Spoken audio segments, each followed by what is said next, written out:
zum HP-Augenblick der Isolde Richter Schule. Mein Name ist Genie Buri und ich möchte euch ein bisschen was zu den Herztönen, den Herzgeräuschen erzählen, erklären, helfen vielleicht, da sich manche damit ein bisschen schwerer tun.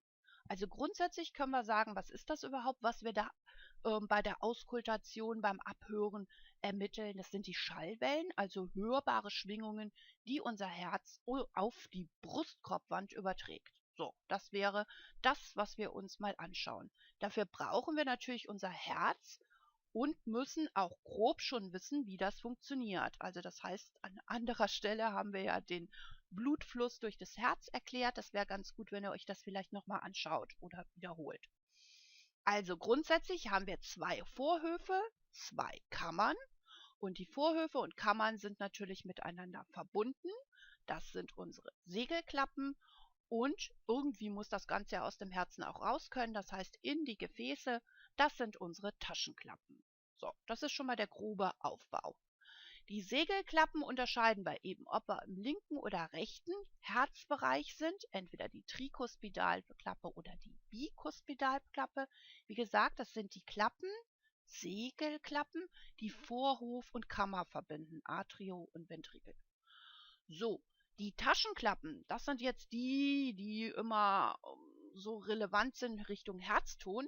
Das sind eben die Semilunarklappen und die heißen auf der rechten Seite Pulmonalklappe, auf der linken Aortenklappe. Relevant, die gehen von den Kammern ab. Und uns interessieren heute vor allen Dingen die Kammern. Ja? Wenn wir uns das anschauen, wie das Ganze funktioniert, kann man es sich vereinfachen, indem man sich erstmal aneignet, wie der ganze Herzrhythmus überhaupt abläuft. Das heißt, wir haben eine Anspannungsphase, wo praktisch die Taschenklappen zu sind. Das heißt, die Kammermuskulatur spannt sich jetzt erstmal an. In dem Moment haben wir noch keinen Blutfluss. Ist der Druck der Kammer dann irgendwann so schön groß, dass er den Druck in den Gefäßen, der da immer noch herrscht, übersteigt, dann gehen diese Taschenklappen auf und das Blut kann in die Gefäße rein, also aus dem Herzen raus. Währenddessen können sich die Vorhöfe füllen. Die Entspannungsphase und Füllungsphase, das heißt, da ist der Druck irgendwann im Gefäß dann deutlich höher als in der Kammer. Ja, wenn die Kammer alles ausgeschmissen hat, sind ja im Gefäß viel mehr Druck als hier unten in der Kammer. Das heißt, die Taschenklappen schließen sich, die Segelklappen schließen sich kurzzeitig, wieder kein Blutfluss und dann kommt die Füllungsphase. Jetzt öffnen sich die Segelklappen und lassen das, was eben in den Vorhof gelaufen ist, wieder in die Kammer laufen. Und so verläuft das Ganze. Das heißt, erster Herzton können wir uns merken, ist der Ton bei der gefüllten Kammer, der zu Beginn der Anspannungsphase ist. Also die Kontraktion, die Anspannung unserer Kammermuskulatur. Ja, nochmal Hinweis, wir sind immer kammermäßig unterwegs. Das heißt, das ist ein dunklerer Ton, ein niederfrequenter Ton. Der zweite Herzton, das ist meistens ein bisschen heller und kürzer als der erste und auch lauter. Das ist praktisch wie die Taschenklappen wieder zuklappen, zuschließen, zufallen, wie auch immer ihr das formulieren möchtet. Also der Schluss der Taschenklappen. Dann hören wir den Schluss der Austreibung, wenn man so will. Ja, also das nochmal Erinnerung, das sind die Klappen, die von den Kammern abgeben. Aorta und Truncus pulmonalis. Das hören wir, beide Herztöne hören wir beim Gesunden immer. Ja, wir haben es natürlich ein bisschen leichter als Mädels, weil wir ja gern so Kitschfilmchen schauen. Da kennen wir bestimmt von diesem Dirty Dancing, dieses, wie macht das Herz? Du musst dich darauf konzentrieren, auf deinen Herzschlag, dieses Go-Go, Go-Go. Das kennt ihr sicherlich. Und ich mache da draus jetzt mal Konschlu, Konschlu, Konschlu. Ja, dann hätten wir Kon für Kontraktion, Schlu für Schluss. So können wir uns das vielleicht merken, dass erst die Kontraktion, dann der Schluss der Klappen kommt. So, nochmal, dass es sich festigt. Also, die geschlossenen Abgänge von den Kammern sind eben jetzt in dem Moment die Taschenklammern. Das heißt, hier unten die Kammern, die Muskulatur kann sich anspannen. Unser erster Herzton, den wir vernehmen. Irgendwann ist der Kammerdruck deutlich höher als der Druck in den Gefäßen. Das heißt, die Taschenklappen öffnen sich. Und jetzt kann das Blut ausgeworfen werden in die Aorta und in den Lungenstamm. Und am Ende der Austreibungsphase, also wenn jetzt praktisch der Druck der Kammern den Druck der Gefäße unterliegt, also dass wir einen höheren Druck in den Gefäßen wieder haben, dann schließen sich diese Klappen. Und das ist unser zweiter Herzton. So, damit haben wir schon mal geklärt, welche Herztöne wir überhaupt kennen sollten. Dann müssen wir natürlich gucken, wann hören wir was. Systolische Geräusche finden wir in der Systole, also wenn die Taschenklappen verengt wären oder die Segelklappen nicht korrekt schließen würden. Wir hören immer nur dann was, wenn was nicht richtig funktioniert. So kann man es sich wirklich merken. Das heißt, in der Systole der Kammer, ja, Systole heißt ja, die Taschenklappen sind auf, die Segelklappen sind zu. Ja, Systole Auswurf, also müssen die ja auf sein, damit wir es auswerfen können, dann müssen die aber zu sein, damit sich praktisch oben das wieder füllen kann. Das heißt, ich kann nur dann etwas hören, wenn das nicht richtig ist. Also ein Systolikum wäre immer das Gegenteil von dem normalen Vorgang.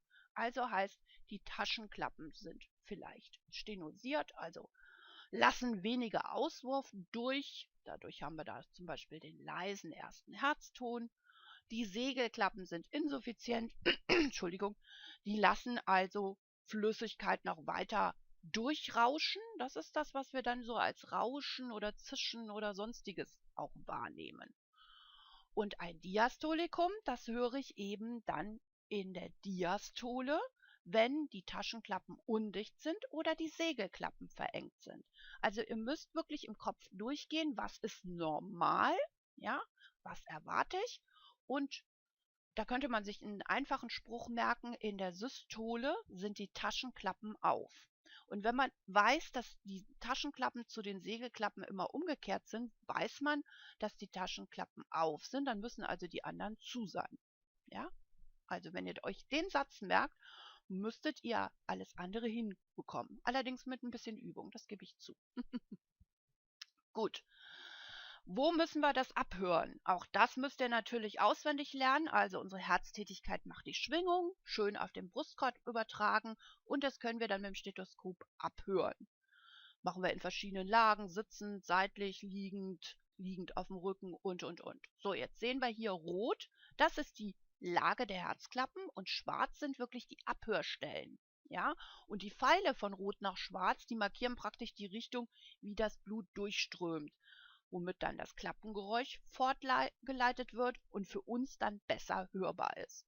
Da lernen wir ja so einen schönen Spruch, Anton Pullmann trinkt Milch um 22:45 Uhr und er bricht es um 3 Uhr wieder. Damit habt ihr die entsprechenden Klappen. Ja, also der zentrale Abhörpunkt, der R-Punkt, ist im dritten ICR parasternal links, also links neben dem Sternum. So, und Aortenklappe im zweiten, parasternal rechts, pulmonal, zweiter ICR, parasternal links und so weiter und so fort. Und die Mitralklappe, da haben wir eine andere Abkürzung dabei. Links der MCL. MCL ist die Medioklavikularlinie, also senkrecht denken wir uns so eine Linie durch die Mitte der Schlüsselbeins und dann haben wir auch den den fünften ICR. Und wie gesagt, da gibt es ja diesen netten Merkspruch, ich glaube, den kennen alle irgendwann im Verlauf. Und an den Stellen würden wir dann entsprechend abhören, was wir vielleicht erwarten oder auch nicht erwarten.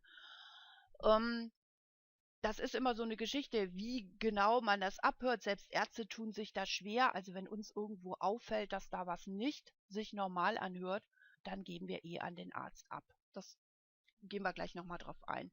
Also, was können wir feststellen vielleicht? Eine Stenose, eine Insuffizienz oder ein Septumdefekt, der soll uns jetzt nicht so kümmern. Also eine Stenose, die Klappen öffnen sich nicht ordnungsgemäß. Wir brauchen also mehr Druck. Eine Insuffizienz, die Klappen schließen sich nicht ordnungsgemäß. Da fließt also wieder was zurück.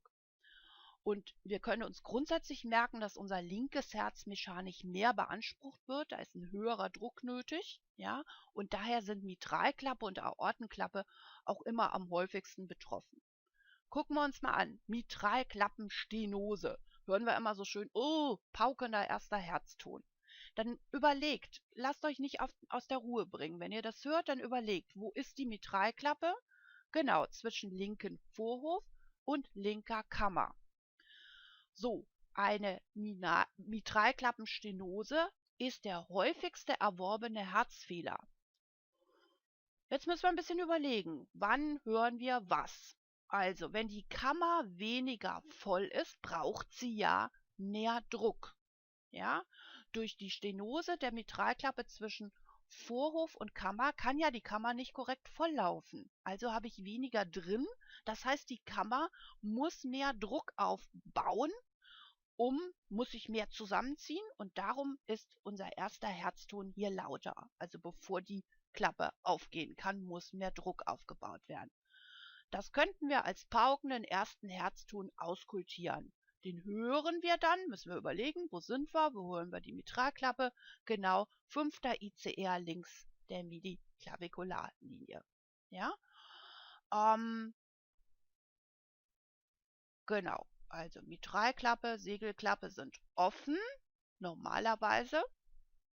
Immer gucken, was ist normal, was ist pathologisch. Die Stenose ist ja pathologisch, also überlegen wir normal. Was wäre normal? Normal, die Mitralklappe wäre auf, damit das Blut vom Vorhof in die Kammer kann. Also wenn das Blut in die Kammer läuft, befinden wir uns in der Diastole. Also haben wir ein diastolisches Geräusch. Ja? Mit der Zeit, mit mehreren Wiederholungen kommt's. Also immer mehr überlegen, wo bin ich und was wäre normal und was ist das Gegenteil von normal. So kann man sich durchhangeln. Bei der Mitralklappeninsuffizienz zum Beispiel, da liest man immer so ein bandförmiges Geräusch nach dem ersten Herzton. Manchmal liest man auch zischendes Geräusch. Das ist, weil die Klappe nicht richtig schließt. Das bedeutet, das Blut würde in der Systole immer noch durch die Klappe zurückfließen, allerdings zurück in den linken Vorhof. Dadurch haben wir dann meist auch einen leiseren ersten Herzton.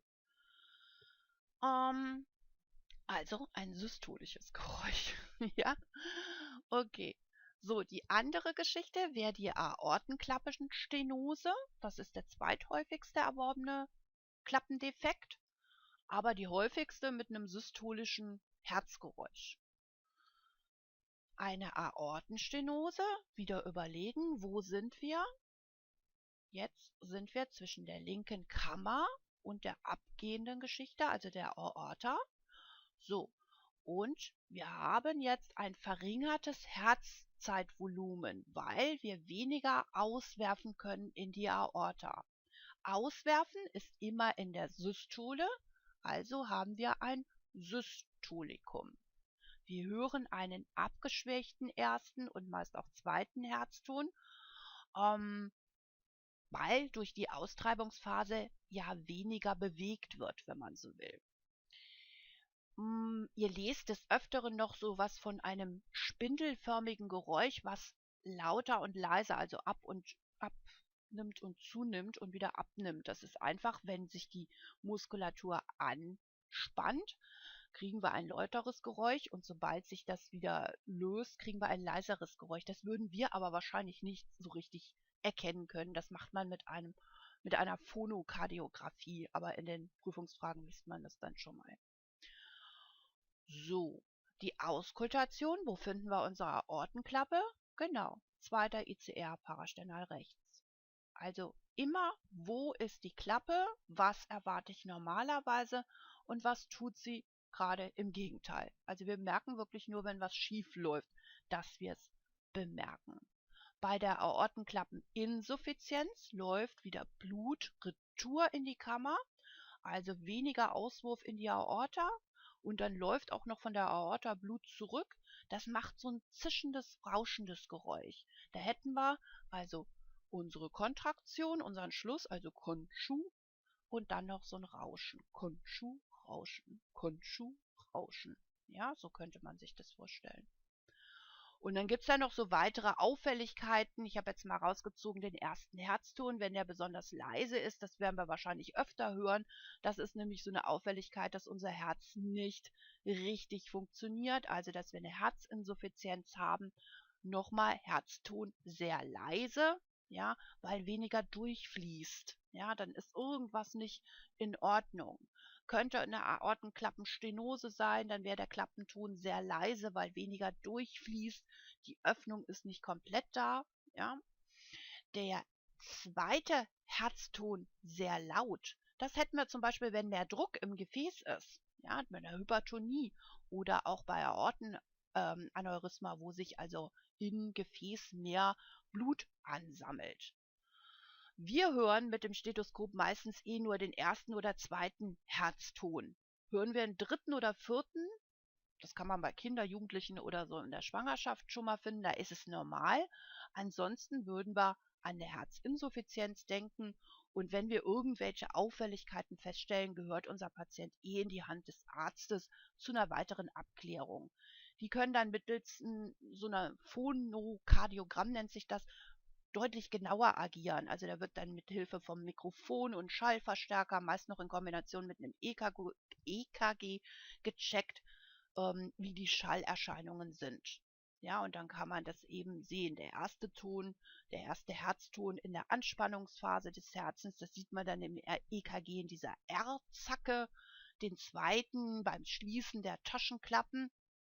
Das ist kurz nach der T-Welle im EKG, den dritten in der frühen Füllungsphase, wenn das in die Herzkörper einströmt, dann hat man eine TP-Strecke im EKG und der vierte Herzton, der ist nur gelegentlich als Ton wirklich zu finden. Dann hat man die Vorhofkontraktion, den hat man kurz nach der P-Welle. Aber wir müssen ja als Basiswissen kein EKG lesen können. Ja, nur falls euch das interessiert, weil wir ja immer was von T-Zacke und R-Zacke, P-Welle und sowas hören, damit ihr wisst, wo das gemeint ist. Also, erster Herzton, Kammeranspannung, ist dumpfer als der zweite Herzton, der Taschenklappenschluss. Und ist der Herzton der sehr laut, dann schlagen eben die Klappen heftiger zu, weil vor dem Gefäß ja mehr Druck da ist. Und ist der erste Herzton sehr leise, meine Güte, dann wird weniger durchgeflossen, ja, weil die Öffnung nicht komplett da ist. Also wenn wir jetzt von der Aortenklappenstenose ausgehen, ja, dann geht nicht genügend durch und in dem Moment brauchen wir dann mehr Druck und die knallen dann auch wieder ja, heftiger zu, brauchen mehr Kraft und dann wäre der erste Herzton für uns eher leise. Ja, ich hoffe, das hat euch ein bisschen geholfen.